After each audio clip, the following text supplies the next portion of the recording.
చంద్రబాబు నాయుడు ఆయన ఆలోచనే సూపర్.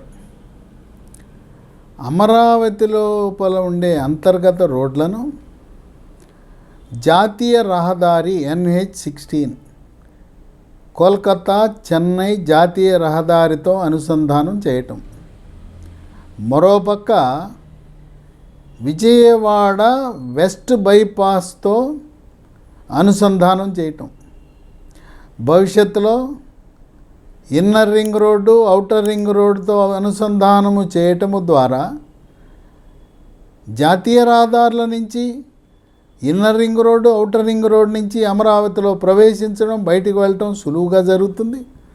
తర్వాత ఈ ప్రాంతం అంతా కూడా అభివృద్ధి జరుగుతుంది అని ఇప్పుడు ఈ అమరావతి లోపల ఉండే 3 రోడ్లు E11, E13, E15 రోడ్లను జాతీయ రహదారి 16తో అనుసంధానం చేయటానికి కలపడానికి పనులు ప్రారంభమయ్యాయి. E11 అనేది అది నీరుకొండలో ప్రారంభమవుతుంది. ఇది SRM యూనివర్సిటీకి వెనుక పక్క నీరుకొండలో ప్రారంభమై ప్రస్తుతం ఎర్రబాలెంలో ఆగిపోయింది. ఎర్రబాలెన్ని పారిశ్రామిక వాడగా అభివృద్ధి చేయాలని, పారిశ్రామిక ప్రాంతంగా అభివృద్ధి చేయాలని చంద్రబాబు నాయుడు ఆకాంక్ష.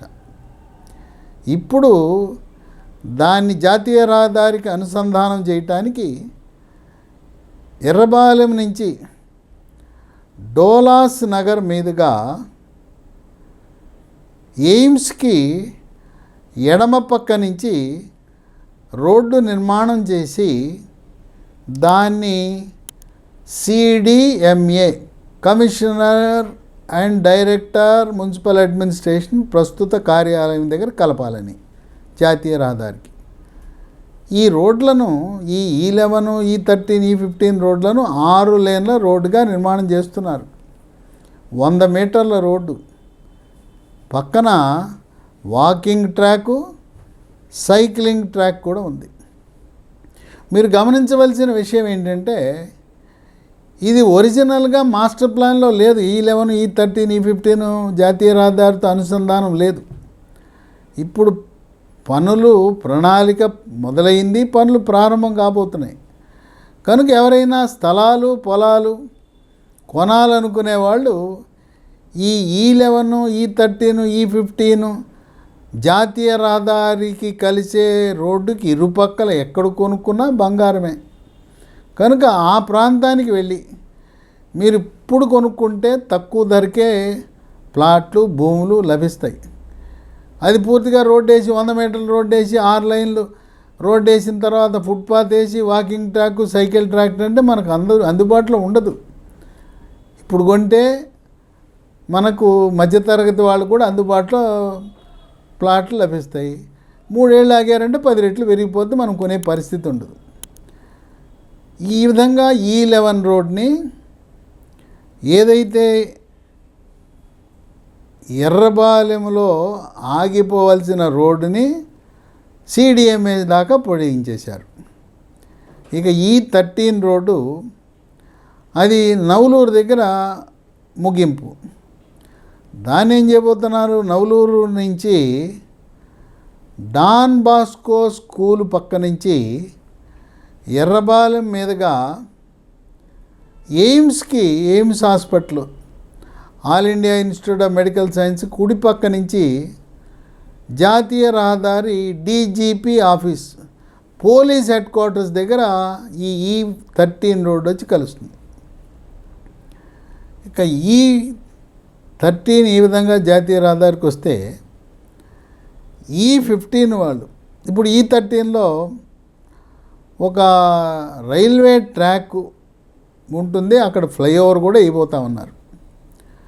ఏముంది, చంద్రబాబు నాయుడు అడిగితే అశ్విని వైష్ణవ్ ఒక లెటర్ రాస్తే వెంటనే రైల్వే ఓవర్ బ్రిడ్జ్ శాంక్షన్, ఏం ఇబ్బంది లేదు, నిధులకు కొరత లేదు. ఇక E15 ఇది మంగళగిరి స్టేడియం దగ్గర ప్రారంభమవుతుంది. ఈ మంగళగిరి క్రికెట్ స్టేడియం అనేది E14, E15 మధ్యలో ఉంటుంది.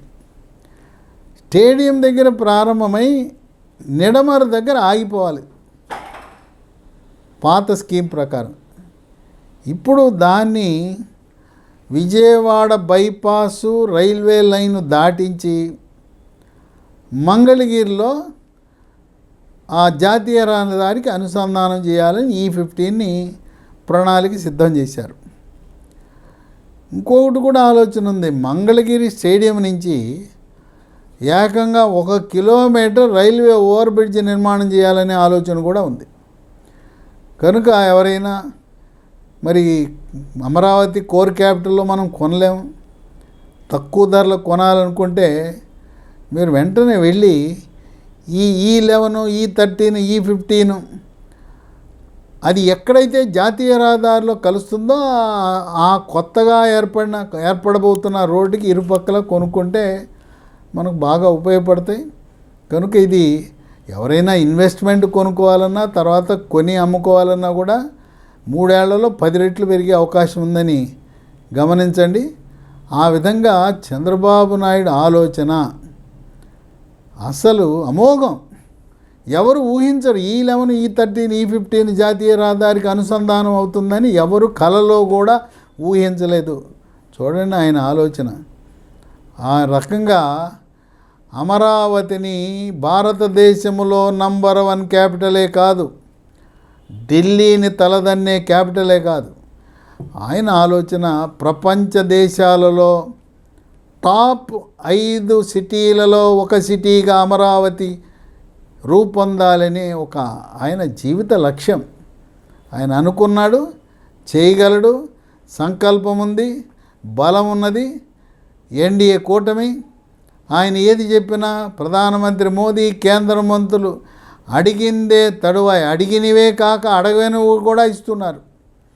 ఆంధ్రప్రదేశ్ రాష్ట్రానికి అన్ని రకాల ప్రాధాన్యత అన్ని మంత్రిత్వ శాఖల నుంచి లభిస్తూ ఉంది. ముఖ్యంగా జాతీయ రహదారులు, రైల్వే శాఖ, ఉపాధి హామీ గ్రామీణాభివృద్ధి శాఖ, మరి పౌర విమానయాన శాఖ.